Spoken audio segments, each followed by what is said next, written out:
ನಮೋ ವೆಂಕಟೇಶಾಯ.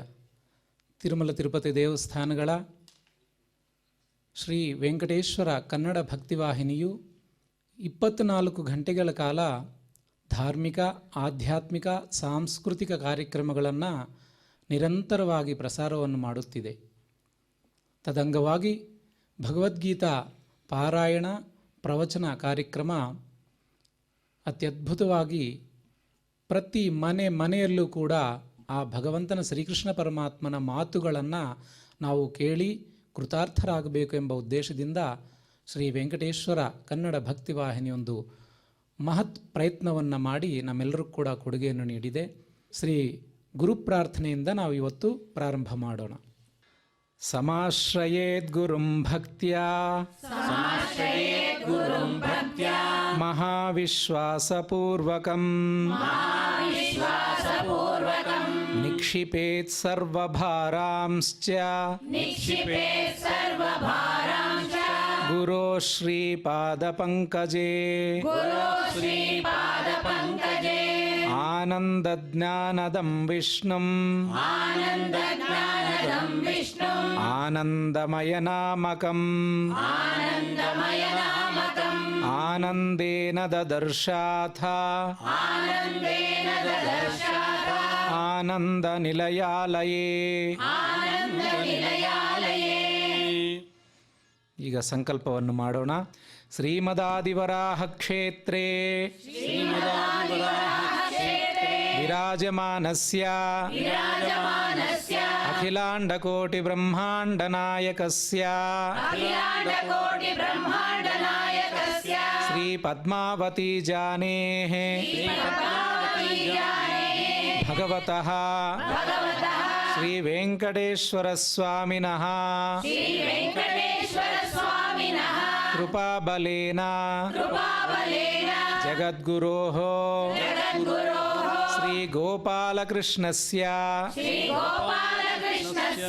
ಅನುಗ್ರಹೇಣ ಅಸ್ಮಾಕಂ ಸರ್ವೇಷಾಂ ಶರೀರಸ್ಯ ಮಾನಸಸ್ಯ ಚ ಬಲಸಿದ್ಧ್ಯರ್ಥಂ ಸಮಸ್ತಾನಾಂ ಆಧಿವ್ಯಾಧೀನಾಂ ನಿವಾರಣಾರ್ಥಂ ಸರ್ವಯಜ್ಞಫಲಪ್ರಾಪ್ತ್ಯರ್ಥಂ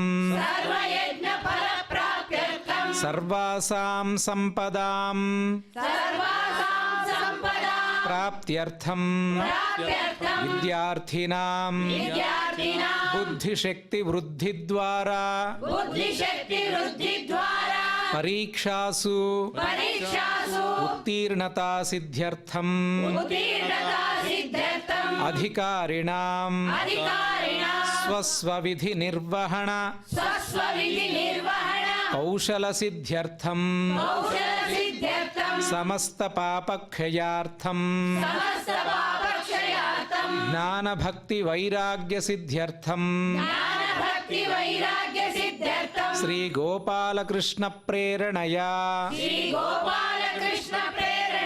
ಶ್ರೀ ಗೋಪಾಲಕೃಷ್ಣ ಪ್ರೀತ್ಯರ್ಥಂ ಶ್ರೀಮದ್ಭಗವದ್ಗೀತಾಯಾಃ ನವಮೋಧ್ಯಾಯಾಂತರ್ಗತ ಶ್ಲೋಕಪಾರಾಯಣಂ ತಥಾ ಭಗವದ್ಗೀತಾ ಪ್ರವಚನಂ ಶ್ರವಣಂ ಚ ಕರಿಷ್ಯಾಮಹೇ. ಕೃಷ್ಣಾಯ ವಾಸುದೇವಾಯ ಹರಯೇ ಪರಮಾತ್ಮನೇ ಪ್ರಣತಃ ಕ್ಲೇಶನಾಶಾಯ ಗೋವಿಂದಾಯ ನಮೋ ನಮಃ. ಶಾಸ್ತ್ರೇಷು ಭಾರತಂ ಸಾರಂ ತತ್ರ ನಾಮ ಸಹಸ್ರಕಂ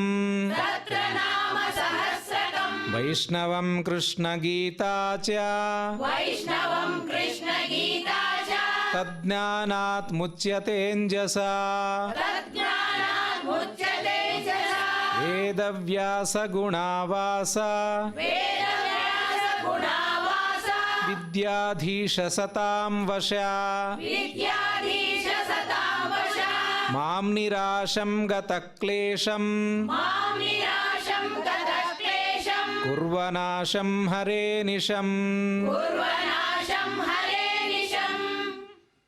ಇಷ್ಟೊತ್ತು ನಾವು ಶ್ರೀಕೃಷ್ಣ ಪರಮಾತ್ಮರ ಭಗವದ್ಗೀತೆಯ ಶ್ರೀ ವೇದವ್ಯಾಸರ ಪ್ರಾರ್ಥನೆಯನ್ನು ಮುಗಿಸಿಕೊಂಡು ಈಗ ಭಗವದ್ಗೀತಾ 9ನೇ ಅಧ್ಯಾಯ ರಾಜವಿದ್ಯಾ ರಾಜಗುಹ್ಯ ಯೋಗ ಎಂಬ ಒಂದು ಅಧ್ಯಾಯದ ಶ್ಲೋಕಗಳ ಪಾರಾಯಣ ಮಾಡೋಕ್ಕೆ ಮುಂಚೆ ಪ್ರವಚನ ಕಾರ್ಯಕ್ರಮಕ್ಕೆ ಇವತ್ತು ಬಂದಿರುವಂತಹ ನಮ್ಮ ಆಚಾರ್ಯರು ಬಂದಿದ್ದಾರೆ.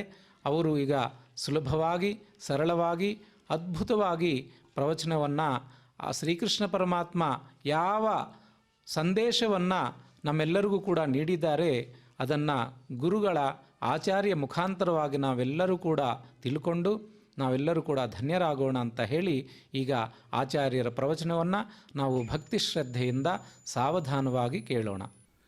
ಭಗವಂತನಾದ ಶ್ರೀಕೃಷ್ಣ ಕರುಣಾಸಾಗರ. ಆತ ನಮ್ಮ ಮನಸ್ಸಿನಲ್ಲಿ ಮೂಡಬಹುದಾದಂಥ ಅನೇಕ ಸಂದೇಹಗಳನ್ನು ತಾನೇ ತೆಗೆದುಕೊಂಡು ಅರ್ಜುನನಿಗೆ ಪ್ರೇರಣೆಯನ್ನು ಕೊಟ್ಟು ಅರ್ಜುನನ ಮುಖಾಂತರ ಪ್ರಶ್ನೆಗಳನ್ನು ಮಾಡಿಸಿ ನಮಗೆ ಉತ್ತರಗಳನ್ನು ಸಮಾಧಾನಗಳನ್ನು ನೀಡ್ತಾ ಇದ್ದಾನೆ. ಆನಂತರ ಶ್ರೀಕೃಷ್ಣ ಹೇಳ್ತಾ ಇದ್ದಾನೆ 9ನೇ ಅಧ್ಯಾಯದ 30ನೇ ಶ್ಲೋಕ. ಅಪಿ ಚೇತ್ಸು ದುರಾಚಾರೋ ಭಜತೆ ಮಾಂ ಅನನ್ಯಭಾಕ್ ಸಾಧುರೇವ ಸಮಂತವ್ಯಃ ಸಮ್ಯಗ್ ವ್ಯವಸಿತೋ ಹಿ ಸಹ.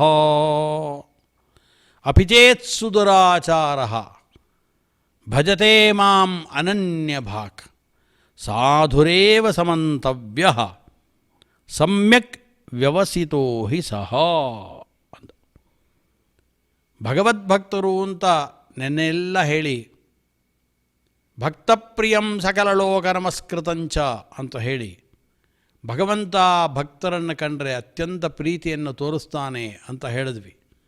ಸಮ ಭಗವಂತ ಅಂತಲೂ ಹೇಳಿದ್ವಿ, ನಿರೂಪಣೆಯನ್ನು ಮಾಡಿದ್ವಿ. ಆದರೆ ಕೆಲವೊಂದು ಕಡೆಯಲ್ಲಿ ಇವರು ಭಗವದ್ಭಕ್ತರು ಹೌದೋ ಅಲ್ಲೋ, ಭಗವದ್ಭಕ್ತರು ಅಂತ ಇವರನ್ನು ಗುರುತಿಸಬೇಕೋ ಬೇಡೋ ತಿಳಿಲಾರದಂಥ ಪರಿಸ್ಥಿತಿ ಲೋಕದಲ್ಲಿ ಕಂಡುಬರುತ್ತೆ. ಅನೇಕ ವ್ಯಕ್ತಿಗಳನ್ನು ನೋಡ್ತೇವೆ, ತುಂಬ ಸದಾಚಾರಪರರಾಗಿರತಕ್ಕಂಥ ವ್ಯಕ್ತಿಗಳಿರ್ತಾರೆ.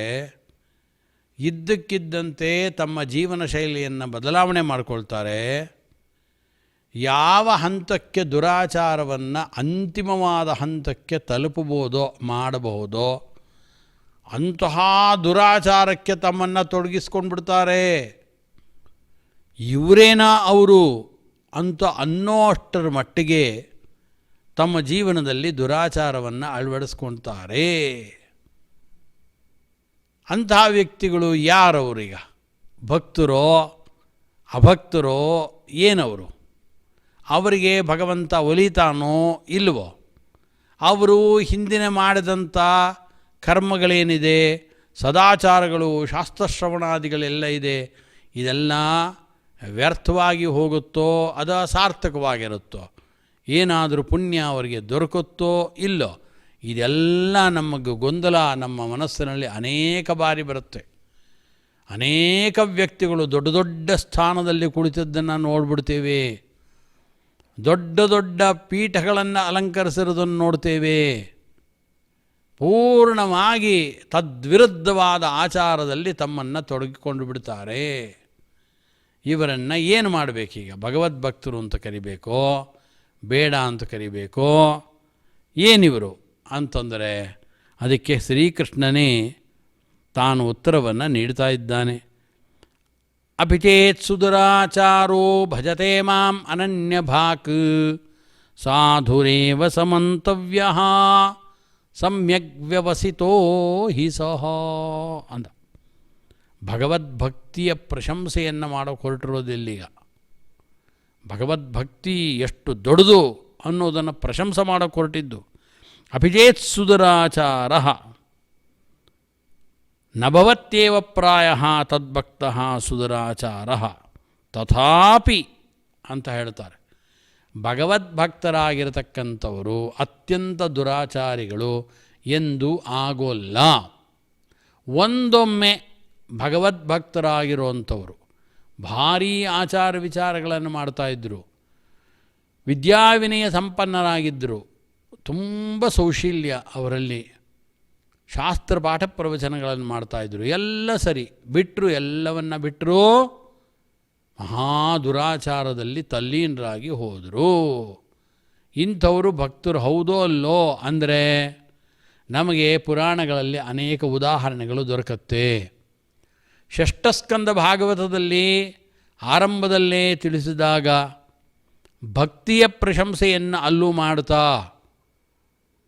ಭಕ್ತಿಗೆ, ಭಗವಂತನ ನಾಮೋಚ್ಚಾರಣೆಗೆ ಎಷ್ಟು ಫಲ ಇದೆ ಅನ್ನೋದನ್ನು ನಿರೂಪಣೆ ಮಾಡ್ತಾ ಅಜಾಮಿಳನ ಉಪಾಖ್ಯಾನವನ್ನು ತಿಳಿಸ್ತಾರೆ. ಅಜಾಮಿಳ ಕಾನ್ಯಕುಬ್ಜದಲ್ಲಿ ಇದ್ದಂಥ ಒಬ್ಬ ಬ್ರಾಹ್ಮಣ ಅಜಾಮಿಳ. ಆತ ತುಂಬ ಸಂಸ್ಕಾರಯುತನಾದಂಥವನು, ತಂದೆಯಿಂದ ಪರಂಪರೆಯಿಂದ ಬಂದ ಶಾಸ್ತ್ರಜ್ಞಾನವನ್ನು ಪಡೆದಂಥವನು, ನಿರಂತರವಾಗಿ ಭಗವಂತನಲ್ಲಿ ಮನಸ್ಸಿಟ್ಟನ್ನುವಂಥವನು. ಆದರೆ ಯಾವುದೋ ಒಂದು ಕಾಲದಲ್ಲಿ ತಾನು ಕಾಡಿಗೆ ನೀರು ತರಬೇಕು ಅಂತ ಹೋದ. ಅಲ್ಲಿ ಯಾವುದೋ ಒಂದು ದುರ್ಘಟನೆಯನ್ನು ನೋಡ್ದ. ಯಾವುದೋ ಒಬ್ಬ ದುಷ್ಟ ಸ್ತ್ರೀ ಮತ್ತೊಬ್ಬ ದುಷ್ಟ ಪುರುಷನ ಜೊತೆಗೆ ಕಾಮಕೇಳಿಯಲ್ಲಿ ತೊಡಗಿರುವಂಥದ್ದನ್ನು ಸ್ವತಃ ತನ್ನ ಕಣ್ಣಾರೆ ಕಂಡ. ಮನಸ್ಸು ಬದಲಾವಣೆ ಆಗಿ ಹೋಯಿತು, ಚಿತ್ತ ವಿಕ್ಷೇಪವಾಯಿತು. ಕೂಡಲೇ ತಾನು ಯಾರು, ತಾನು ಏನು ಆಚಾರಗಳನ್ನು ಮಾಡ್ತಾ ಇದ್ದೇನೆ, ತನಗೆ ಹೆಂಡತಿ ಮಕ್ಕಳಿದ್ದಾರೆ, ಬೇಕಾದಷ್ಟು 8-10 ಮಕ್ಕಳಿದ್ದಾರೆ ಅವನಿಗೆ, ಉತ್ತಮಳಾದ ಸಾಧ್ವಿಯಾಗಿರತಕ್ಕಂಥ ಹೆಂಡತಿ ಇದ್ದಾಳೆ, ಒಳ್ಳೆಯ ಕುಲ ಇದೆ, ವಿಶೇಷವಾದ ವಾತಾವರಣವಿದೆ. ಇದನ್ನೆಲ್ಲ ಮರೆತು ಹೋದ. ದುಷ್ಟ ಸ್ತ್ರೀ ಸಹವಾಸವನ್ನು ಮಾಡ್ದ, ವೇಶ್ಯ ಸಂಘವನ್ನು ಮಾಡ್ದ. ಆನಂತರ ಅವಳಲ್ಲೇ ರತನಾಗಿ ಹೋದ. ಏನೂ ಮಾಂಸ ಆಹಾರವನ್ನು ಸೇವನೆ ಮಾಡ್ತಿರಲಿಲ್ಲ, ಮದ್ಯಪಾನವನ್ನು ಮಾಡ್ತಿರಲಿಲ್ಲ, ಬೇರೆ ಬೇರೆ ಅವ್ಯವಹಾರಗಳನ್ನು ಮಾಡ್ತಿರಲಿಲ್ಲ. ಅದೆಲ್ಲವನ್ನು ಮಾಡೋದಕ್ಕೆ ಪ್ರಾರಂಭ ಮಾಡ್ದ. ಹೀಗೆ ತನ್ನ ಜೀವಿತದ ಕಡೆಭಾಗ ತನಕನೂ ಕೂಡ ಮಹಾ ದುರಾಚಾರದಲ್ಲೇ ರತನಾಗಿ ಹೋದ. ಇವನು ಭಗವಂತನ ಭಕ್ತ ಅಂತ ಕರಿಬೇಕೋ ಬೇಡವೋ? ಈಗ ಅಭಿಜೇತ್ ಸುದುರಾಚಾರ, ಮಹಾ ದುರಾಚಾರವನ್ನು ಮಾಡಿಬಿಟ್ಟ.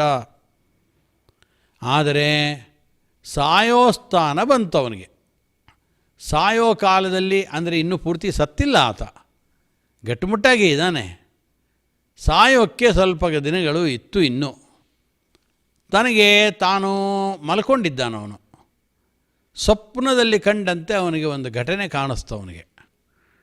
ತಾನು ಸತ್ತೋಗ್ತಾ ಇರುವಂತೆ ಯಮದೂತರು ಬಂದು ಇವನನ್ನು ದರದರ ಅಂತ ಎಳ್ಕೊಂಡು ಹೋಗೋದಕ್ಕೆ ಬಂದು ರೆಡಿಯಾಗಿ ಕ್ರೂರವಾದ ದೃಷ್ಟಿಗಳನ್ನು ಇವನ ಮೇಲೆ ಬೀರ್ತಾ ಇರುವಂತೆ ಇವನಿಗೆ ನೋಡ್ತಾ ಇದ್ದಾನೆ ಆ ಚಿತ್ರವನ್ನು, ಮಲಗಿದಂಥ ಇವನು. ಆ ಕಾಲದಲ್ಲಿ ನಾರಾಯಣ ಅಂತ ಕರೆದಿದ್ದಾನೆ ಅಜಾಮಿಳ.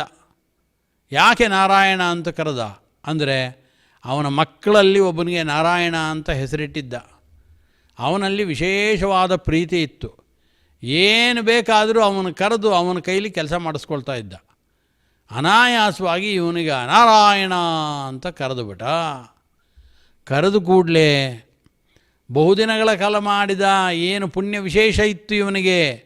ಆ ಪುಣ್ಯ ವಿಶೇಷದಿಂದ ಏನಾಯಿತು ಅಂದರೆ, ಈ ನಾರಾಯಣನನ್ನು ಕರೆದು ಕೂಡಲೇ ಆ ನಾರಾಯಣ, ಸಕಲ ಗುಣ ಪರಿಪೂರ್ಣನಾದ ಸರ್ವದೋಷ ವಿವರ್ಜಿತನಾದ ನಾರಾಯಣ ಇದಾನಲ್ಲ, ಆ ನಾರಾಯಣ ಇವನ ನೆನಪಿಗೆ ಬಂದುಬಿಟ್ಟ.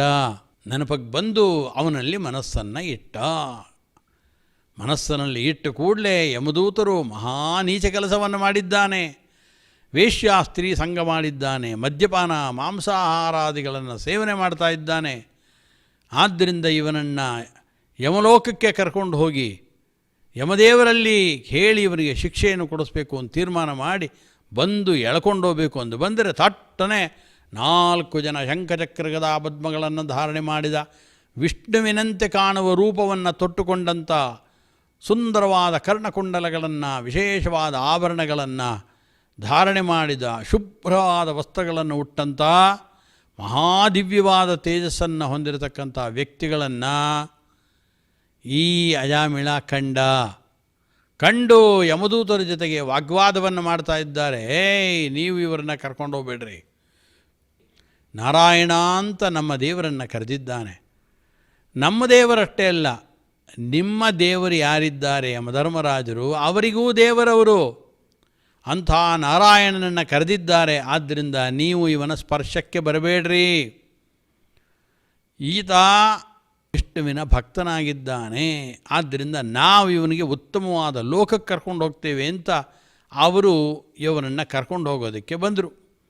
ಆಗ ಯಮದೂತರಿಗೂ ವಿಷ್ಣುದೂತರಿಗೂ ಸಂವಾದ ನಡೀತು ಅಂತ ಹೇಳ್ತಾರೆ. ಕಡೆಗೆ ವಿಷ್ಣುದೂತರು ತಮ್ಮ ಕೈ ಮೇಲಾಗಿದೆ, ಯಮದೂತರು ಹೋಗಿ ಯಮಧರ್ಮರಾಜನಲ್ಲಿ ಇದೆಲ್ಲ ವಿಚಾರವನ್ನು ತಿಳಿಸಿದ ಕೂಡಲೇ ಆಗ ಯಮಧರ್ಮರಾಜ ಹೇಳ್ತಾ ಇದ್ದಾನೆ, ಯಾರು ಭಗವದ್ಭಕ್ತರಿದ್ದಾರೋ ಅಂಥವರ ತಂಟೆಗೆ ನೀವು ಹೋಗಬೇಡ್ರಿ. ಆದ್ದರಿಂದ ನಮಗೆಲ್ಲರಿಗೂ ಶಾಸನವನ್ನು ಮಾಡತಕ್ಕಂಥವನು ಭಗವಂತ, ಅಂಥ ಭಗವದ್ಭಕ್ತನಾಗಿರತಕ್ಕಂಥವನು ಅಜಾಮಿಳ. ಆದ್ದರಿಂದ ಯಾವುದೋ ಕಾರಣಗಳಿಂದ ಅವನ ಪೂರ್ವಜನ್ಮದ ಪ್ರಾರಬ್ಧದಿಂದ ಅಥವಾ ಅವನು ಹಿಂದಿನ ಜನ್ಮದಲ್ಲಿ ಮಾಡಿದ ಅತ್ಯಧಿಕವಾದ ಪುಣ್ಯದವನ್ನು ಕಳ್ಕೊಳ್ಬೇಕು ಅನ್ನೋ ದೃಷ್ಟಿಯಿಂದ ಈಗ ದುರಾಚಾರದಲ್ಲಿ ರತನಾಗಿದ್ದಾನೆ ಅಷ್ಟೇನೆ ಅಂತ ಯಮಧರ್ಮರಾಜರು ತಮ್ಮ ಯಮಭೃತ್ಯರಿಗೆ ಉಪದೇಶವನ್ನು ನೀಡಿ ಭಗವಂತನ ಸ್ಮರಣೆ ಮಾಡುವವರ ಹತ್ತಿರ, ನಾರಾಯಣನ ಭಕ್ತರ ಹತ್ತಿರ ತಾವು ಎಂದೂ ಕೂಡ ಸುಳಿಯಬಾರದು ಅಂತ ಕಟ್ಟಪ್ಪಣೆಯನ್ನು ವಿಶೇಷವಾಗಿ ಯಮಧರ್ಮರಾಜರು ತನ್ನ ಭೃತ್ಯರಿಗೆ ಮಾಡ್ತಾರೆ. ಇಷ್ಟಾಗಬೇಕಾದ್ರೆ ಅಜಾಮಿಳನಿಗೆ ಎಚ್ಚರಿಕೆ ಆಯಿತು. ತಾನು ಎಲ್ಲಿದ್ದೇನೆ, ಏನಾಗ್ತಿದೆ ಅಂತ ಈಗ ನೆನಪಾಯಿತು. ಭಾರೀ ಪಶ್ಚಾತ್ತಾಪವೂ ಆಯಿತು. ಅಯ್ಯಯ್ಯೋ, ಇಂಥ ಸತ್ಕುಲ ಪ್ರಸೂತನಾದಂಥವನು, ವೇದಾಂಗಗಳನ್ನು ಅಧ್ಯಯನ ಮಾಡಿದಂಥವನು, ಸದಾಚಾರ ನಿಷ್ಠನಾದಂಥವನು, ಯಾಕೆ ನಾನು ಈ ರೀತಿಯಾಗಿ ಅನಾಚಾರಕ್ಕೆ ನನ್ನನ್ನು ತೊಡಗಿಸ್ಕೊಂಡೆ ಅಂತ ಪಶ್ಚಾತ್ತಾಪವನ್ನು ಪಟ್ಟ ನೇರವಾಗಿ ಹರಿದ್ವಾರಕ್ಕೆ ಬಂದ. ಪ್ರತಿನಿತ್ಯ ಗಂಗಾ ಸ್ನಾನವನ್ನು ಮಾಡ್ತಾ ಇದ್ದಾನೆ. ಭಗವಂತನ ಧ್ಯಾನದಲ್ಲಿ ತನ್ನನ್ನು ಪೂರ್ಣವಾಗಿ ತೊಡಗಿಸಿಕೊಂಡ. ಪಾಠ ಪ್ರವಚನಗಳನ್ನು ಮಾಡಿಕೊಂಡು ಭಗವಂತನ ಧ್ಯಾನವನ್ನು ಮಾಡ್ತಾ ಇದ್ದಾನೆ. ಭಗವಂತನ ನಾಮೋಚ್ಚಾರಣೆಯನ್ನು ಮಾಡ್ತಾ ಇದ್ದಾನೆ. ಅನಂತರದಲ್ಲಿ ಸಾಕ್ಷಾತ್ ಮೋಕ್ಷವನ್ನು ಆತ ಪಡೀತಾನೆ. ಇದು ಅಜಾಮಿಳನ ಕಥೆಯನ್ನು ಹೇಳ್ತಾ, ಇದು ಈ ಶ್ಲೋಕಕ್ಕೆ ಉದಾಹರಣೆಯಾಗಿ ನಾವು ತೆಗೆದುಕೊಳ್ಳಬಹುದೇನೋ. ಅಭಿಚೇತ್ ಸುದುರಾಚಾರ ಭಜತೆ ಮಾಂ ಅನನ್ಯಭಾಕ್. ಸುದುರಾಚಾರನಾದ, ತುಂಬ ದುರಾಚಾರವನ್ನು ಮಾಡಿದ, ಭಜತೆ ಮಾಂ ಅನನ್ಯಭಾಕ್, ಆದರೆ ಅನನ್ಯವಾಗಿ ಅನಂತರದಲ್ಲಿ ಭಗವಂತನ ಭಜನೆಯನ್ನು ಮಾಡ್ದ, ಸೇವೆಯನ್ನು ಮಾಡ್ದ, ಭಕ್ತಿಯನ್ನು ಮಾಡ್ದ, ಧ್ಯಾನವನ್ನು ನಡೆಸಿದ್ದಾನೆ. ಅಂಥವನ್ನ ಏನು ಅಂದ್ಕೊಳ್ಬೇಕು ಅಂದರೆ, ಸಾಧುರೇವ ಸಮಂತವ್ಯ ಸಮ್ಯಕ್ ವ್ಯವಸಿತೋ ಹಿ ಸಹ ಅಂದರು. ಸಾಧುರೇವ ಸಮಂತವ್ಯ, ಅವನನ್ನು ಮಹಾಭಗವದ್ಭಕ್ತ ಅಂತ, ಸಜ್ಜನ ಅಂತ ತಿಳ್ಕೊಳ್ಬೇಕು. ಯಾಕೆ ಅಂದರೆ ಸಮ್ಯಕ್ ವ್ಯವಸಿತೋ ಹಿ ಸಹ, ಸಮ್ಯಕ್ ವ್ಯವಸಿತ, ವ್ಯವಸಾಯ ಅಂದರೆ ಜ್ಞಾನ ಅಂತರ್ಥ. ಭಗವಂತನ ವಿಷಯದಲ್ಲಿ ದೃಢವಾಗಿರತಕ್ಕಂಥ ಯಥಾರ್ಥ ಜ್ಞಾನ ಅವನಿಗಿದೆ. ದೃಢವಾದ ಯಥಾರ್ಥ ಜ್ಞಾನ ಇದ್ದಿದ್ದರಿಂದಲೇ ತಾನು ಆಕಸ್ಮಿಕವಾಗಿ ಮಾಡಿದ ತಪ್ಪಿನ ಅರಿವಿಂದ ಹೊರಗೆ ಬಂದಿದ್ದಾನೆ, ಮತ್ತೆ ನನ್ನ ನಿರಂತರವಾಗಿ ಭಜನೆ ಮಾಡದ. ಆದ್ದರಿಂದ ಅಂಥ ವ್ಯಕ್ತಿ ಆತ ಸಾಧುನೇ, ಅಸಾಧು ಅಲ್ಲ ಅಂತ ತಿಳಿಸ್ತಾರೆ. ಅಭಿಚೇತ್ ಸುದುರಾಚಾರೋ ಭಜತೆ ಮಾಮನನ್ಯಭಾಕ್ ಸಾಧುರೇವ ಸಮಂತವ್ಯ ಸಮ್ಯಕ್ ವ್ಯವಸಿತೋ ಹಿ ಸಹ. ಆದ್ದರಿಂದ ಕೆಲವೊಮ್ಮೆ ಯಾಕೆ ಹಿಂಗೆ ಮಾಡ್ತಾರವರು ಅಂತ ಒಂದು ಪ್ರಶ್ನೆ ನಮ್ಮ ಮನಸ್ಸಿನಲ್ಲಿ ಬಂದೇ ಬರುತ್ತೆ. ಕ್ಷಿಪ್ರಂ ಭವತಿ ಧರ್ಮಾತ್ಮ ಶಶ್ವತ್ಶಾಂತಿಂ ನಿಗಚ್ಚತಿ ಕೌಂತೇಯ ಪ್ರತಿಜಾನೀಹಿ ನಮೇ ಭಕ್ತ ಪ್ರಣಶ್ಯತಿ. ಭಗವಂತ ದೃಢವಾಗಿ ಹೇಳುವಂಥದ್ದು, ಹೇ ಕೌಂತೇಯ ಪ್ರತಿಜಾನೀಹಿ, ನೋಡು ಕೌಂತೆಯ, ಪ್ರತಿಜ್ಞೆ ಮಾಡಿ ಹೇಳ್ತಾ ಇದ್ದೇನೆ ನಿನಗೆ, ನಮೇ ಭಕ್ತ ಪ್ರಣಶ್ಯತಿ, ನನ್ನ ಭಕ್ತ ಎಂದೂ ನಾಶವನ್ನು ಹೊಂದೋಲ್ಲ. ಯಾರ್ಯಾರು ಏನೇನು ಮಾಡಲಿ ಬೇಕಾದರೆ ನನ್ನ ಭಕ್ತ ಖಂಡಿತವಾಗಲೂ ಅಧಪ್ಪತನಕ್ಕೆ ಕಾರಣವಾಗಲ್ಲ, ಅಧಪ್ಪತನಕ್ಕೆ ಬೀಳೋಲ್ಲ, ಆತ ಹಾಳಾಗೋಲ್ಲ, ನರಕಾದಿ ಅನರ್ಥಗಳು ಅವನಿಗೆ ಬರೋದಿಲ್ಲ. ಯಾಕೆ? ನನ್ನ ಭಕ್ತ ಅವನು ಅಂತ ಕೃಷ್ಣ ಸ್ಪಷ್ಟವಾಗಿ ಹೇಳ್ತಾನೆ. ಕ್ಷಿಪ್ರಂ ಭವತಿ ಧರ್ಮಾತ್ಮ, ಅವನು ನಿಜವಾಗಲೂ ಅಜಾಮಿಳ ಹಂಗಾಗಿದ್ದ ನಿಜ, ಆದರೆ ಕ್ಷಿಪ್ರಂ ಭವತಿ ಧರ್ಮಾತ್ಮ, ಕ್ಷಿಪ್ರವಾಗಿ ಕೂಡಲೇ ಅದೇ ಜನ್ಮದಲ್ಲೇ ಆತ ಧರ್ಮಾತ್ಮನಾಗಿ ಪರಿಣಾಮವನ್ನು ಹೊಂದ ಅಂತ ಇಷ್ಟನ್ನು ತಿಳಿಸ್ತಾರೆ. ಆದ್ದರಿಂದ ಇಲ್ಲಿ ವಿಚಾರ ಮಾಡುವಂಥ ಅಂಶಗಳು ಇಷ್ಟು. ಈಗ ಇವರು ಯಾರಿವರು? ಎಲ್ಲರ ನಾವು ಲೋಕದಲ್ಲಿ ನೋಡ್ತಾ ಇದ್ದೀವಿ, ಅನೇಕ ವ್ಯಕ್ತಿಗಳು ತುಂಬ ಸದಾಚಾರ ಸಂಪನ್ನರಾಗಿದ್ದರು, ಆನಂತರ ಅನಾಚಾರದಲ್ಲಿ ತೊಡಗಿಸ್ಕೊಂಡ್ರು, ಆ ಅನಾಚಾರದ ಪರಾಕಾಷ್ಠೆಯನ್ನು ತಲುಪಿಬಿಟ್ಟಿರ್ತಾರೆ, ಭಾರೀ ಅನಾಚಾರವನ್ನು ಮಾಡ್ತಾ ಇದ್ದಾರೆ. ಎಲ್ಲ ಭಕ್ತರು ಅವರ ಬಗ್ಗೆ ಅಸೂಯೆ ಪಟ್ಟುಕೊಳ್ತಾ ಇದ್ದಾರೆ, ಮಹಾ ಅಸಹ್ಯವನ್ನು ಪಟ್ಟುಕೊಳ್ತಾ ಇದ್ದಾರೆ. ಅಸೂಯೆಯಲ್ಲ, ಅಸಹ್ಯವನ್ನು ಪಟ್ಟುಕೊಳ್ತಾ ಇದ್ದಾರೆ. ಎಂಥ ನೀಚ ಕೆಲಸವನ್ನು ಮಾಡ್ತಾ ಇದ್ದಾರೆ ಅಂತ ತುಂಬ ಬೇಸರವನ್ನು ಪಟ್ಟುಕೊಳ್ತಾ ಇದ್ದಾರೆ. ಅಂಥ ವ್ಯಕ್ತಿಗಳನ್ನು ನೋಡಿ ನಾವು ಈ ಶ್ಲೋಕವನ್ನು ಹೇಳಿ, ಅಭಿಜೇ ಸುದುರಾಚಾರ ಭಜತೆ ಮಾಂ ಅನನ್ಯಭಾಕ್ ಅಂಥೇಳಿ, ಭಾರೀ ದುರಾಚಾರ ಮಾಡಿರ್ಬೋದು ನಿಜ, ಆದರೆ ಭಗವಂತನನ್ನು ಅನನ್ಯವಾಗಿ ಈತ ಭಜನೆ ಮಾಡಿಬಿಡ್ತಾನೆ, ಆದ್ದರಿಂದ ಇವನು ಸಜ್ಜನ ಅಂತಲೇ ತಿಳ್ಕೊಳ್ಬೇಕು ಅಂತ ದುರಾಚಾರ ಮಾಡ್ತಾ ಇದ್ದವ್ರ ಬಗ್ಗೆ ಎಲ್ಲರ ಬಗ್ಗೆನೂ ಕೂಡ ಇದೇ ರೀತಿಯಾದ ತೀರ್ಮಾನವನ್ನು ಮಾಡ್ಕೊಳ್ತಾ ಹೋದರೆ ದುರಾಚಾರಿಗಳು ಯಾರು? ಹಾಗಾದರೆ ಯಾರೂ ಇರೋದೇ ಇಲ್ಲ. ಆದ್ದರಿಂದ ಯಾರು ಸದಾಚಾರಿಗಳು, ಯಾರು ದುರಾಚಾರಿಗಳು, ದುರಾಚಾರ ಮಾಡಿದ್ರೂ ಯಾರು ಸಜ್ಜನರು, ಯಾರು ಅಸಜ್ಜನರು, ಈ ವಿಭಾಗವನ್ನು ಮಾಡಿಕೊಳ್ಳೋದು ಹೇಗೆ?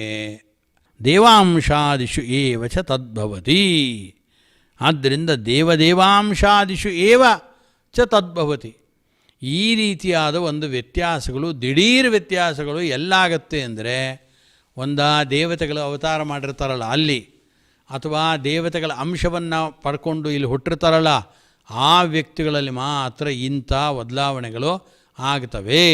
ಅಂದರೆ ಒಳ್ಳೆ ಸದಾಚಾರಿಗಳಾಗಿರ್ತಾರೆ, ಇದ್ದಕ್ಕಿದ್ದಂತೆ ಒಂದು ಘಟನೆ ಬಂತು, ಆ ಘಟನೆಯಿಂದ ಪೂರ್ಣವಾಗಿ ಬದಲಾವಣೆ ಆದರು. ಇದೇ ಶ್ರೀನಿವಾಸ ದೇವರ ಕಲ್ಯಾಣದ ಚರಿತ್ರೆಯನ್ನು ನಾವು ಭವಿಷ್ಯೋತ್ತರ ಪುರಾಣದಲ್ಲಿ ನೋಡ್ತೇವೆ. ಆ ಭವಿಷ್ಯೋತ್ತರ ಪುರಾಣದಲ್ಲಿ ನೋಡಿದಾಗ ಮಾಧವ ಎಂಬತಕ್ಕಂಥ ಒಬ್ಬ ಬ್ರಾಹ್ಮಣ, ಮೊದಲನೆಯದ್ದು ವೆಂಕಟಾಚಲ ಪರ್ವತ ಅಂತ ಕರೀತಾರಲ್ಲ, ಆ ವೆಂಕಟಾಚಲ ಪರ್ವತ ಅಂತ ಯಾಕೆ ಕರೆದ್ರು, ಯಾಕೆ ಹೆಸರು ಬಂತು ಅಂತ ಹೇಳೋದಕ್ಕೆ ಹೊರಟ ಸಂದರ್ಭದಲ್ಲಿ ಮಾಧವ ಎಂಬತಕ್ಕಂಥ ಒಬ್ಬ ಬ್ರಾಹ್ಮಣ ಇದ್ದ. ಪ್ರತಿನಿತ್ಯನೂ ಕೂಡ ಎಲ್ಲ ವಿಧವಾದ ಅನುಷ್ಠಾನಾದಿಗಳನ್ನು ಮಾಡಿಕೊಂಡಿದ್ದ. ಪಂಚಯಜ್ಞ ಪರೋ ನಿತ್ಯಂ ಉಲ್ಲೇಖ ಮಾಡ್ತಾರೆ. ದೇವರ ಯಜ್ಞ, ಪಿತೃಯಜ್ಞ, ಋಷಿಯಜ್ಞ, ಅನಂತರದಲ್ಲಿ ಮಾನವಯಜ್ಞ, ಭೂತಯಜ್ಞ ಅಂತ 5 ವಿಧವಾದ ಯಜ್ಞಗಳನ್ನು ಕೂಡ ಮಾಡ್ತಿದ್ದ ಅಂತ ಇದೆಲ್ಲ ಮಾಧವ ಬ್ರಾಹ್ಮಣನ ಬಗ್ಗೆ ಹೇಳ್ತಾರೆ. ಆದರೆ ಅವನು ದುಶ್ಚರಿತದಲ್ಲಿ ತನ್ನನ್ನು ತೊಡಗಿಸಿಕೊಂಡ. ಇದೇ ಕಾರಣವನ್ನು, ಅಜಾಮಿಳನ ಕತೆ ಹೇಗೋ ಅದೇ ರೀತಿಯಾಗಿ ಮಾಧವ ಎಂಬ ಬ್ರಾಹ್ಮಣ ತಾನು ಪರಿವರ್ತನೆ ಆದ. ಅನಂತರದಲ್ಲಿ ಯಾರೋ ಉತ್ತರ ಭಾರತದಿಂದ ಬಂದಂಥ ಮಹಾಭಗವದ್ಭಕ್ತರುಗಳು ಏನು ತಿರುಪತಿ ಪ್ರದೇಶಕ್ಕೆ ಬಂದು ಕಪಿಲತೀರ್ಥದಲ್ಲಿ ಬಂದು ಸ್ನಾನವನ್ನು ಮಾಡ್ತಾರೆ, ಆಗ ಅವರ ಜೊತೆಗೆ ಸೇರಿಕೊಂಡಂಥವನು ಇವನು. ಹತ್ತಿರ ತಿರುಪತಿಯ ಸ್ಪರ್ಶವಾದ ಕೂಡಲೇ ಇವನ ಪಾಪಗಳೆಲ್ಲ ಭಸ್ಮವಾಗಿ ಕಪ್ಪಾಗಿ ವಾಂತಿಯನ್ನು ಕಾರೋದಕ್ಕೆ ಪ್ರಾರಂಭವಾದ. ಬೆಟ್ಟದ ದರ್ಶನವಾಯಿತು, ಕಪಿಲತೀರ್ಥದ ಸ್ಪರ್ಶವಾಯಿತು, ಪಾಪಗಳನ್ನೆಲ್ಲ ಕಳ್ಕೊಳ್ಳೋದಕ್ಕೆ ಶುರುವಾದ. ಮಹಾಭಗವದ್ಭಕ್ತನಾಗಿ ಮತ್ತೆ ಮಾರ್ಪಾಟನ್ನು ಹೊಂದೋದ ಅಂತ ತಿಳಿಸ್ತಾರೆ. ಆದ್ದರಿಂದ ಇವನು ಒಬ್ಬ ದೇವಾಂಶ ಸಂಭೂತನಾದ ವ್ಯಕ್ತಿ ಇವನು. ಆದ್ದರಿಂದ ದೇವತೆಗಳ ಅವತಾರ ಇರಬೇಕು, ದೇವಾಂಶ ಸಂಭೂತರಾದ ವ್ಯಕ್ತಿಗಳಿರಬೇಕು, ಅಥವಾ ಅಜಾಮಿಳನಂತೆ ಯಾರೋ ಋಷಿಗಳಿರಬೇಕು, ದೊಡ್ಡ ಮಹಾತ್ಮರಿರಬೇಕು. ಅಂಥವ್ರಿಗೆ ಮಾತ್ರ ಈ ರೀತಿಯಾದ ವ್ಯತ್ಯಾಸಗಳಾದಾಗ ಸಾಧುರೇವ ಸಮಂತವ್ಯ ಸಮ್ಯಕ್ ವ್ಯವಸಿತೋ ಹಿ ಸಹ. ಭಗವಂತನ ದೃಢವಾದ ಯಥಾರ್ಥ ಜ್ಞಾನವನ್ನು ಪಡೆದ ವ್ಯಕ್ತಿಗಳಾದ್ದರಿಂದ ಅವರು ಹೀಗೇನಾದರೂ ಬದಲಾವಣೆ ಆಗಿದ್ದರೆ ಮತ್ತೆ ಅವರಲ್ಲಿ ಬದಲಾವಣೆ ಮೂಡುತ್ತೆ. ಆದ್ದರಿಂದ ಅವರು ಸಾಧುಗಳು, ಸಜ್ಜನರು ಅಂತ ಅಂಥವ್ರನ್ನ ಮಾತ್ರ ಅಂದ್ಕೊಳ್ಬೇಕೇ ಹೊರತು ಎಲ್ಲರನ್ನೂ ಕೂಡ ಅನಾಚಾರವನ್ನು ಮಾಡ್ತಾಯಿದ್ರು. ಕೇಳಿದ್ರು, ಅಯ್ಯೋ ಭಾರೀ ಅನಾಚಾರ ಮಾಡ್ತಾಯಿದ್ದಾರೆ, ಏನಿದು ಕಡೆಯೇ ಇಲ್ಲವೇ ಇವರ ಅನಾಚಾರಕ್ಕೆ, ದೇವರು ನೋಡ್ಕೊಂಡು ಹೆಂಗೆ ಸುಮ್ಮನಿದ್ದಾನೆ ಅಂತ ಪರಸ್ಪರ ಹೇಳ್ತಾ ಇದ್ದಾಗ ಯಾರೋ ಒಬ್ಬ ಹೇಳ್ದ, ಇಲ್ಲ ಅಭಿಜೇತ್ ಸುದುರಾಚಾರ ಭಜತೆ ಮಾಮನನ್ಯಭಾಕ್ ಸಾಧುರೇವ ಸಮಂತವ್ಯ ಅಂದ್ಯಾನೆ.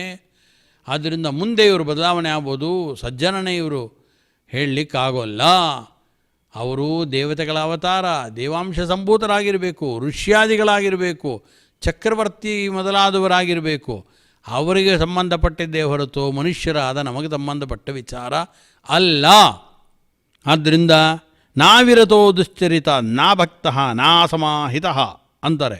ಸಮ್ಯಕ್ ಭಕ್ತೋ ಭವೇತ್ ಕಶ್ಚಿತ್ ವಾಸುದೇವೇ ಅಮಲಾಶ್ರಯ. ಸಮ್ಯಕ್ ಭಕ್ತನಾಗಿರತಕ್ಕಂಥ ವ್ಯಕ್ತಿ, ವಾಸುದೇವನಲ್ಲಿ ಅಮಲವಾಗಿರತಕ್ಕಂಥ ಸ್ನೇಹವನ್ನು, ಭಕ್ತಿಯನ್ನು, ಜ್ಞಾನವನ್ನು ಪಡೆದ ವ್ಯಕ್ತಿ ಮಾತ್ರ ಈ ರೀತಿ ಬದಲಾವಣೆ ಆಗ್ತಾನೆ ಹೊರತು ನಾವಿರತಃ ದುಶ್ಚರಿತ, ದುರಾಚಾರವನ್ನು ಮಾಡ್ತಾ ಇದ್ದಾನೆ.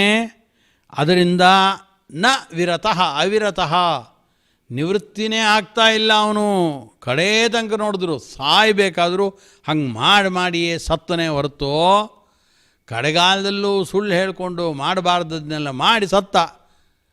ಆದ್ದರಿಂದ ಯಾರೋ ಮಹಾದುಷ್ಟರು, ರಾಕ್ಷಸರುಗಳನ್ನು ನೋಡ್ತೀವಿ ನಾವು, ಕಡೆಗಾಲದಲ್ಲೂ ಹಂಗೆ ಮಾಡೇ ಸಾಯ್ತಾರವರು.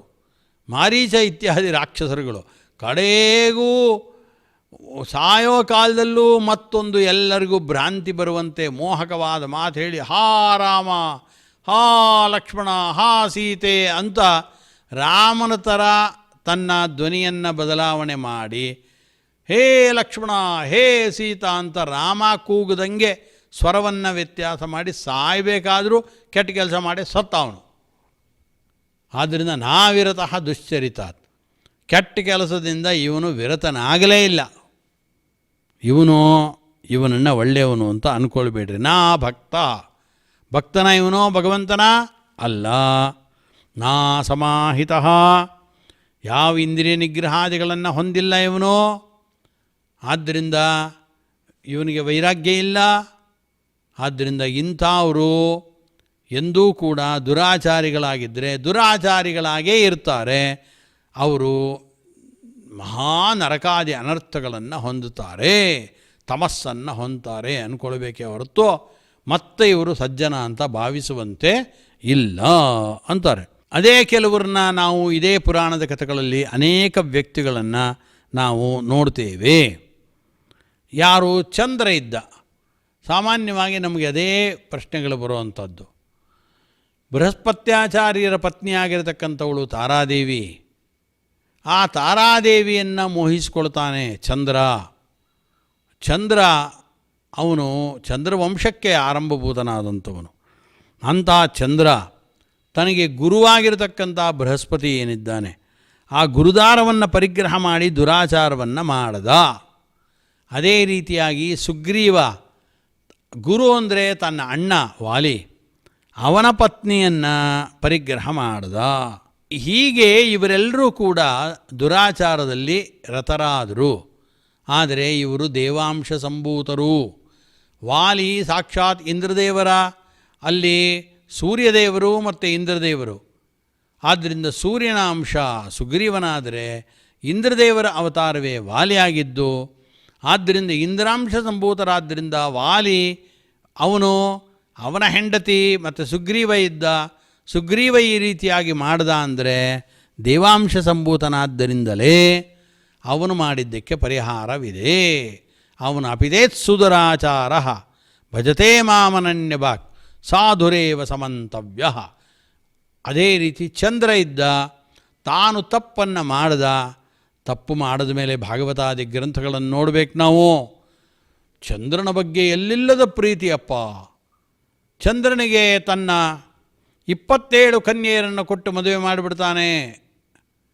ಅದರಲ್ಲಿ ಅದನ್ನೇ ವಿಚಾರವನ್ನು ವಿಶೇಷವಾಗಿ ತಿಳಿಸ್ತಾರೆ. ಅದರಲ್ಲಿ ಹಾಗೆ ಮದುವೆಯನ್ನು ಮಾಡ್ತಾರಲ್ಲ, ಹಾಗೆ ಮದುವೆಯನ್ನು ಮಾಡೋದಕ್ಕೆ ಕಾರಣ ಏನು ಅಂತ ಹೇಳಬೇಕಾದರೆ ಭಾಗವತಾದಿಗಳಲ್ಲಿ ಭಾರೀ ತಪಸ್ಸನ್ನು ಮಾಡಿದಂಥವನು, ಅನೇಕ ರಾಜಸೂಯ ಯಾಗಗಳನ್ನು ಯಾರೂ ಮಾಡಿಲ್ಲದೇ ಇದ್ದಂತೆ ಅದ್ಭುತವಾಗಿ ಮಾಡಿದಂಥವನು. ಆದ್ದರಿಂದ ಅನೇಕ ಪುಣ್ಯಕರ್ಮಗಳನ್ನು ಮಾಡ್ತಾನೆ, ತನ್ನ ಪಾಪಗಳನ್ನು ಕಳ್ಕೊಳ್ತಾನೆ. ಯಾಕೆ ಅಂದರೆ ಭಗವಂತನ ಸರ್ವೋತ್ತಮತ್ವ ಜ್ಞಾನ ಅವನಲ್ಲಿದೆ, ಆ ಜ್ಞಾನ ದೃಢವಾಗಿದೆ. ಆ ದೃಢವಾದ ಜ್ಞಾನ ಇರೋದರಿಂದ ತನ್ನ ತಪ್ಪನ್ನು ತಿದ್ದುಕೊಂಡ ಅವನು ಸಜ್ಜನ ಅಂತ ಭಾವಿಸಬೇಕು. ಸುಗ್ರೀವನಿಗೂ ಅದೇ ರೀತಿಯಾದದ್ದು. ವಿಶ್ವಾಮಿತ್ರ ಮಹರ್ಷಿಗಳು ಬಹುಕಾಲ ಪರ್ಯಂತ ಮೇನಕೆಯನ್ನು ಪರಿಗ್ರಹ ಮಾಡಿಕೊಂಡು ತಪಸ್ಸನ್ನೇ ಬಿಟ್ಟು ಅನಾಚಾರದಲ್ಲಿ ತೊಡಗಿಕೊಂಡ್ರಲ್ಲ ಅಂದರೆ ಮತ್ತೆ ಎಚ್ಚರಿಕೆ ಆಯಿತು ಅವರಿಗೆ. ಎಚ್ಚರಿಕೆ ಆದ ಕೂಡಲೇ ಎಲ್ಲವನ್ನು ತ್ಯಾಗ ಮಾಡಿದ್ರು. ತ್ಯಾಗ ಮಾಡಿ ನೇರವಾಗಿ ಈ ದಿಕ್ಕೇ ಸರಿಯಿಲ್ಲ, ನಾನು ಇನ್ನೊಂದು ದಿಕ್ಕಿನಲ್ಲಿ ಹೋಗಿ ತಪಸ್ಸನ್ನು ಮಾಡ್ತೀನಿ ಎಂದರು. ಸಾವಿರಾರು ವರ್ಷಗಳ ಕಾಲ ಮತ್ತೆ ತಪಸ್ಸಿನಲ್ಲಿ ನಿರತರಾದರು.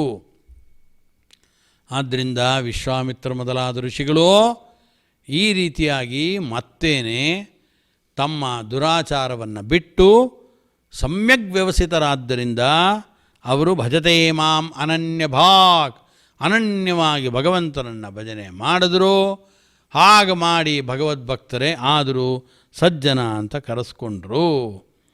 ಆದ್ದರಿಂದ ನಾವು ಯಾರ್ಯಾರನ್ನೋ ನೋಡಿಕೊಂಡು ಅವರು ಹೀಗಾಗಿದ್ದಾರೆ, ಭಾರೀ ದುರಾಚಾರವನ್ನು ಮಾಡ್ತಾಯಿದ್ರು ಕೂಡ ಅವರ ಬಗ್ಗೆ ನಾವು ಅವರು ಮನುಷ್ಯರಾದಂಥ ವ್ಯಕ್ತಿಗಳು ಈ ರೀತಿ ಮಾಡ್ತಾ ಇದ್ದಾಗ ಇಲ್ಲ ನಂತರದಲ್ಲಿ ಇವರು ಸರಿ ಹೋಗ್ಬಿಡ್ತಾರೆ, ಭಗವದ್ಭಕ್ತರೇ ಇವರು, ಆದ್ದರಿಂದ ಇವರು ಮಾಡಿದ್ರೆ ತಪ್ಪಲ್ಲ ಅಂದರೆ ಅದು ಸರಿಯಲ್ಲ.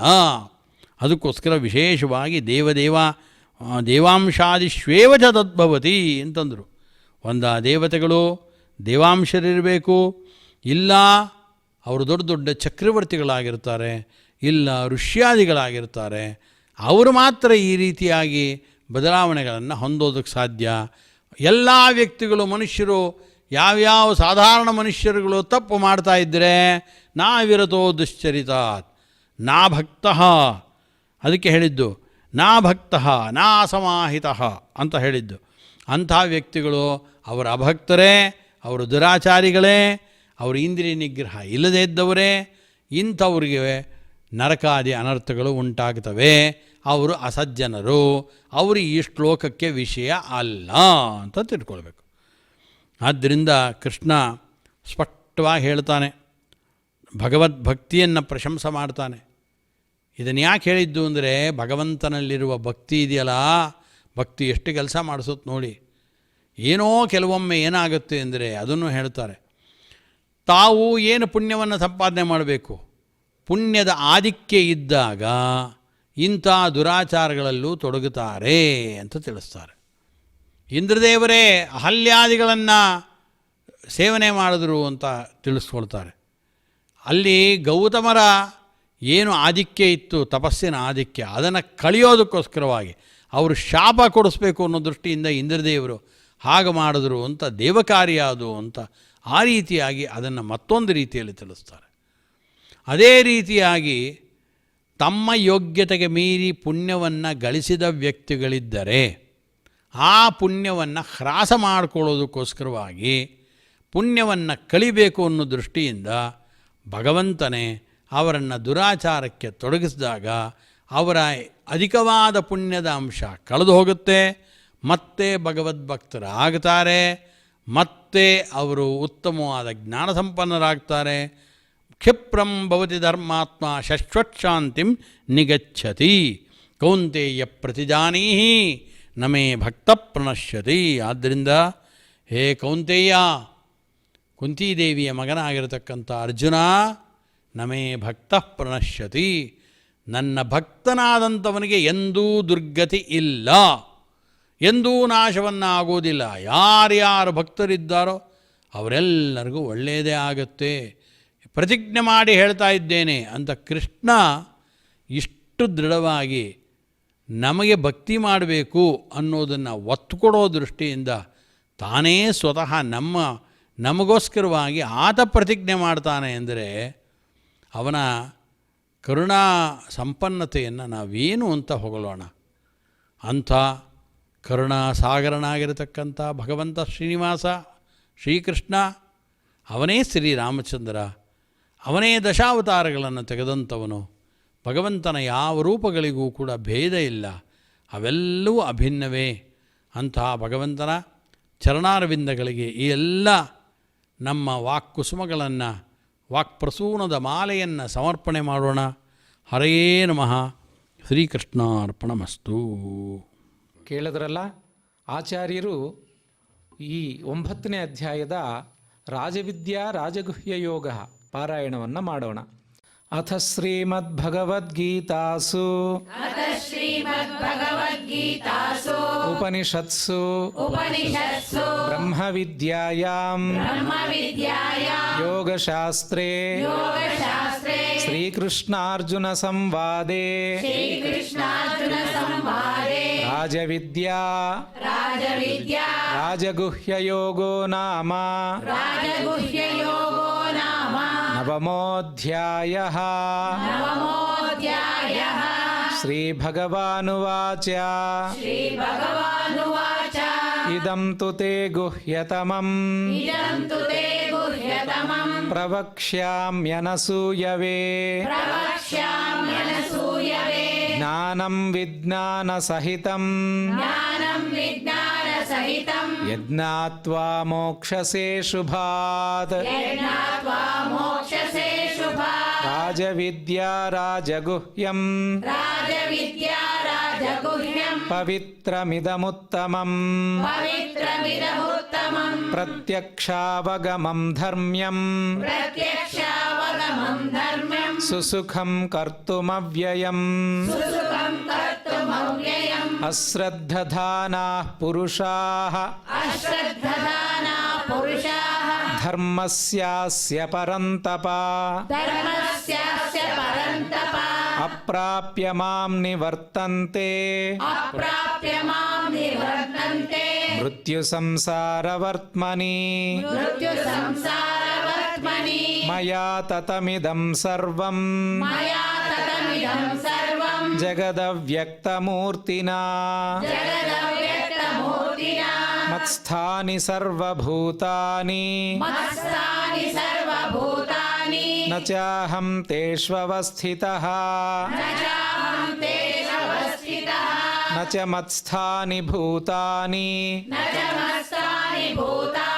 ಪಶ್ಯ ಮೇ ಯೋಗಮೈಶ್ವರಂ. ಭೂತಭೃನ್ನ ಚ ಭೂತಸ್ಥೋ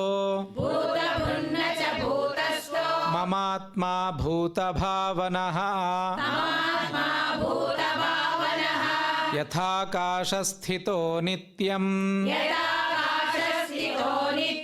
ವಾಯುಃ ಸರ್ವತ್ರ ಗೋ ಮಹಾನ್ ತಥಾ ಸರ್ವಾಣಿ ಭೂತಾನಿ ಮತ್ಸ್ಥಾನೀತ್ಯುಪಧಾರಯ ಸರ್ವಭೂತಾನಿ ಕೌಂತೇಯ ಪ್ರಕೃತಿಂ ಯಾಂತಿ ಮಾಮಿಕಾಂ ಕಲ್ಪಕ್ಷಯೇ ಪುನಸ್ತಾನಿ ಕಲ್ಪಾದೌ ವಿಸೃಜಾಮ್ಯಹಂ ಪ್ರಕೃತಿಂ ಸ್ವಾಮವಷ್ಟಭ್ಯ ವಿಸೃಜಾಮಿ ಪುನಃ ಪುನಃ ಭೂತಗ್ರಾಮಮಿಮಂ ಕೃತ್ಸ್ನಂ ಅವಶಂ ಪ್ರಕೃತೇರ್ವಶಾತ್ ನ ಚ ಮಾಂ ತಾನಿ ಕರ್ಮಾಣಿ ನಿಬಧ್ನಂತಿ ಧನಂಜಯ ಉದಾಸೀನವದಾಸೀನಂ ಅಸಕ್ತಂ ತೇಷು ಕರ್ಮಸು ಮಯಾಧ್ಯಕ್ಷೇಣ ಪ್ರಕೃತಿಃ ಸೂಯತೆ ಸಚರಾಚರಂ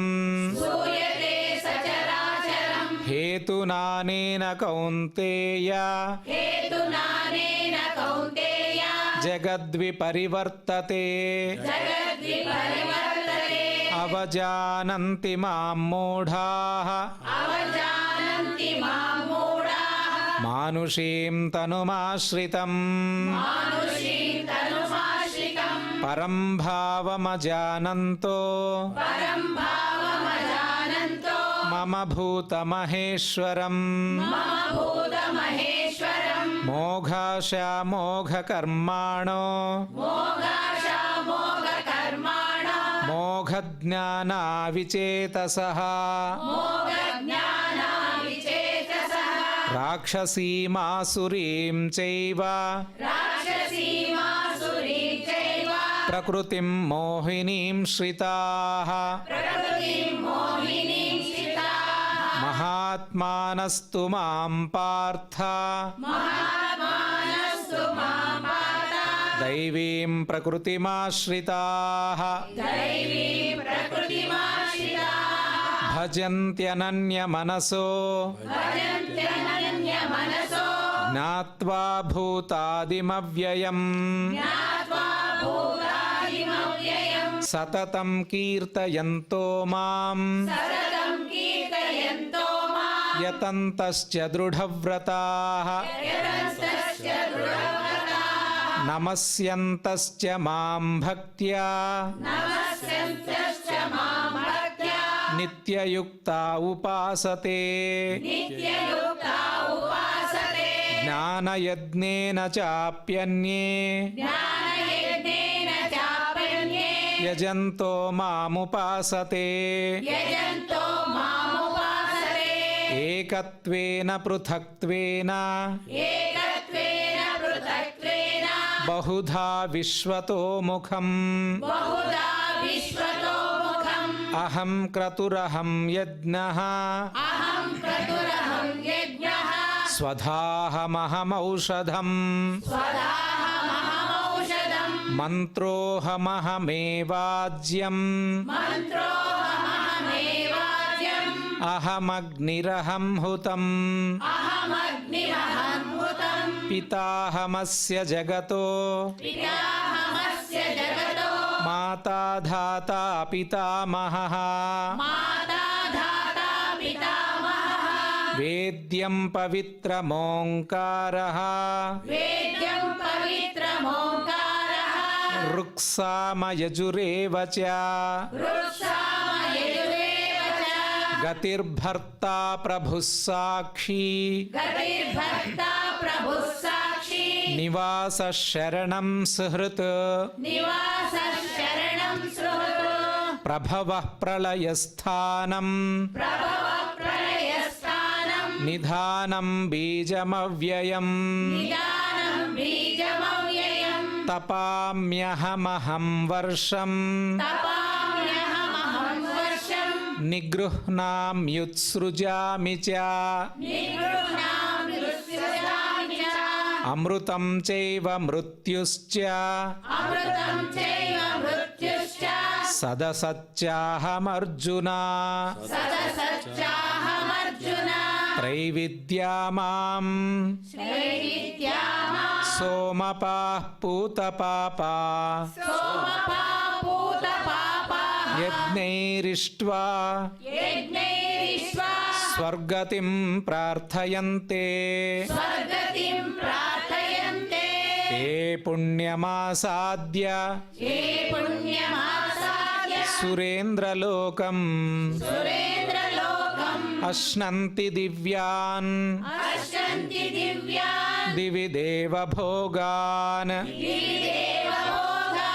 ಏತಂ ಭುಕ್ತ್ವಾ ಸ್ವರ್ಗಲೋಕಂ ವಿಶಾಲಂ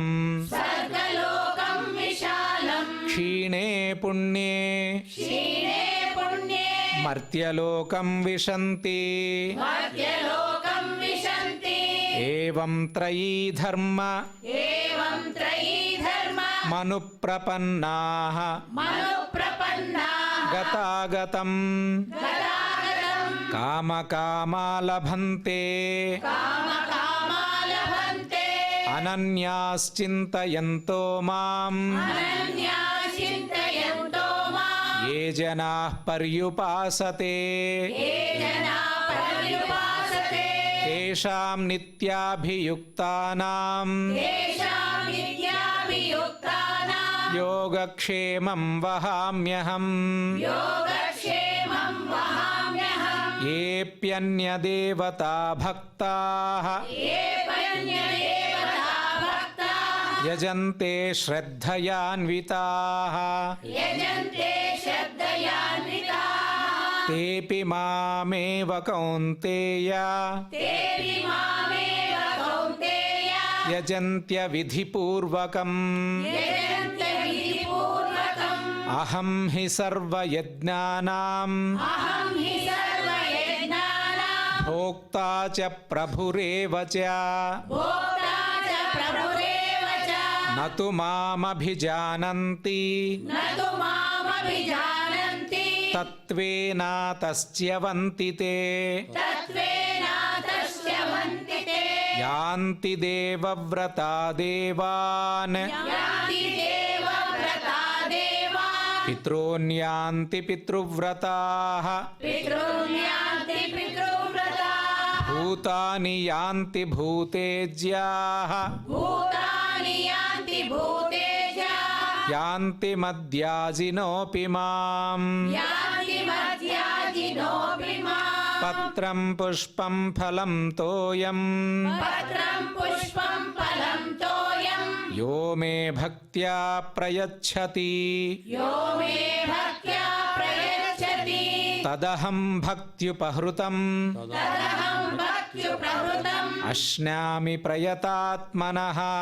अश्नामि प्रयतात्मनः యత్కరోషి యదశ్నాసి यत्करोषि यदश्नासि యజ్జుహోషి దదాసి యత్ यज्जुहोषि ददासि यत् యత్తపశ్యసి కౌంతేయ यत्तपस्यसि कौन्तेय తత్కురుష్వమదర్పణం तत्कुरुष्व महर्पणम् శుభాశుభఫలైరేవం शुभाशुभफलैरेवं మోక్షసే కర్మబంధనైః मोक्षसे कर्मबन्धनैः సన్యాసయోగయుక్తాత్మా संन्यासयोगयुक्तात्मा విముక్తో మాముపైష్యసి विमुक्तो मामुपैष्यसि సమోహం సర్వభూతేషు समोऽहं सर्वभूतेषु న మే ద్వేష్యోస్తి న ప్రియః न मे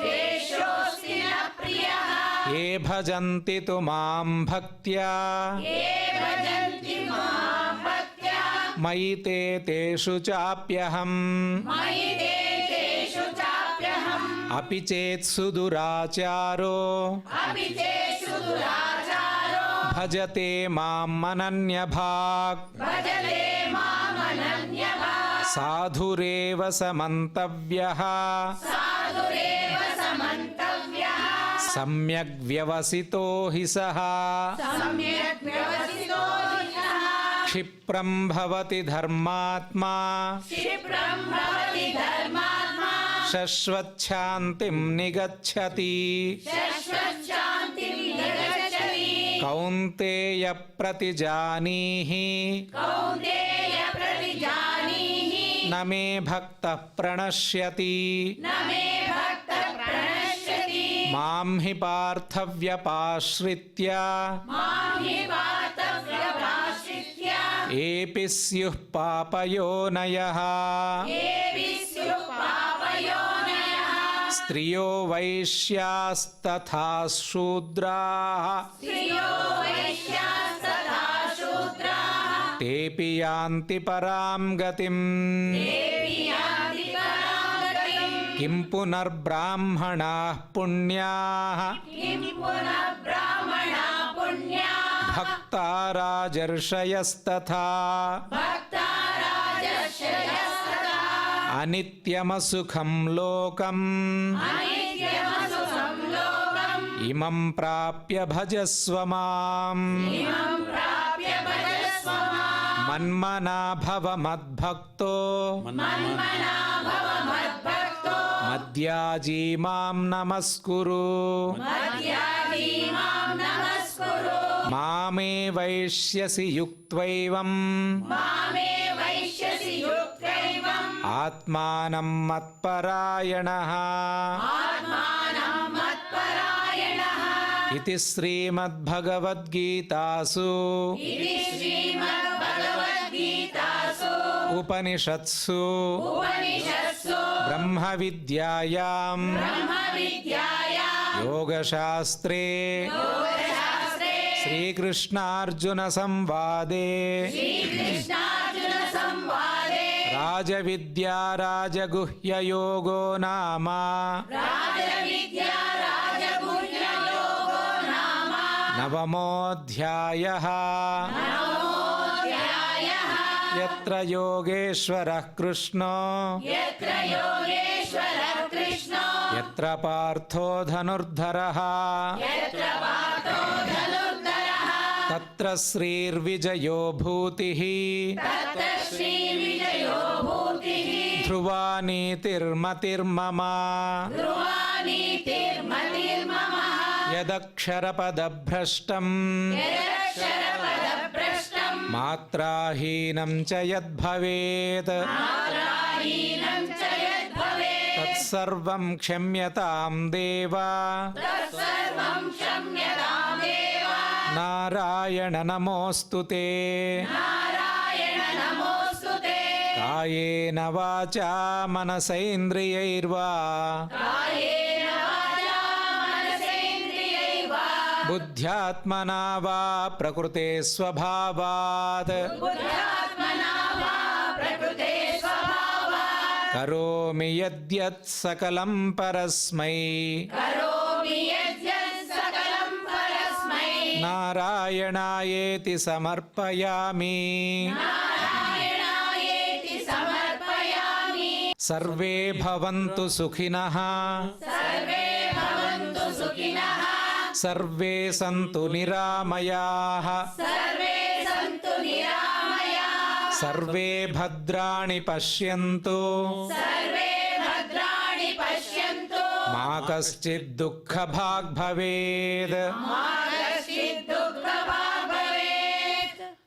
ಕೊನೆಯಲ್ಲಿ ಶ್ರೀ ಶ್ರೀನಿವಾಸ ದೇವರ ಮಂಗಲಾಶಾಸನದೊಂದಿಗೆ ಇವತ್ತಿನ ಗೀತಾಪಾರಾಯಣದ ಕಾರ್ಯಕ್ರಮ ಇವತ್ತು ಮುಕ್ತಾಯಗೊಳಿಸೋಣ ಅಂತ ಹೇಳಿ ಎಲ್ಲರೂ ಕೂಡ ಶ್ರೀ ಶ್ರೀನಿವಾಸ ದೇವರ ಮಂಗಳವನ್ನು ಹಾಡೋಣ. ಶ್ರಿಯಃ ಕಾಂತಾಯ ಶ್ರಿಯಃ ಕಾಂತಾಯ ಕಲ್ಯಾಣನಿಧಯೇ ಕಲ್ಯಾಣನಿಧಯೇ ನಿಧಯೇರ್ಥಿನಾಂ ನಿಧಯೇರ್ತಿನಾಂ ಶ್ರೀವೇಂಕಟನಿವಾಸಾಯ ಶ್ರೀವೇಂಕಟನಿವಾಸಾಯ ಶ್ರೀನಿವಾಸಾಯ ಮಂಗಳಂ. ಶ್ರೀನಿವಾಸಾಯ ಮಂಗಳಂ ಶ್ರೀವೇಂಕಟನಿವಾಸಾಯ ಶ್ರೀವೇಂಕಟನಿವಾಸಾಯ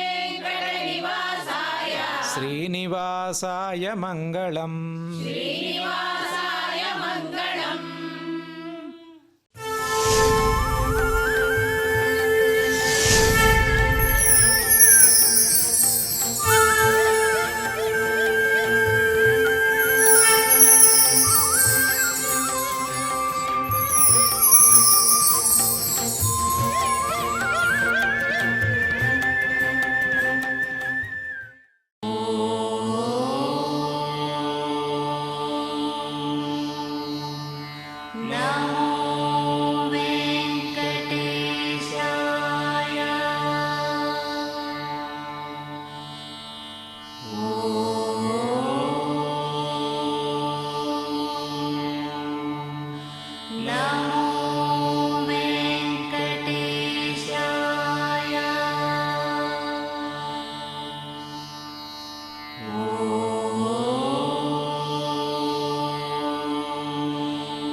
ನಮೋ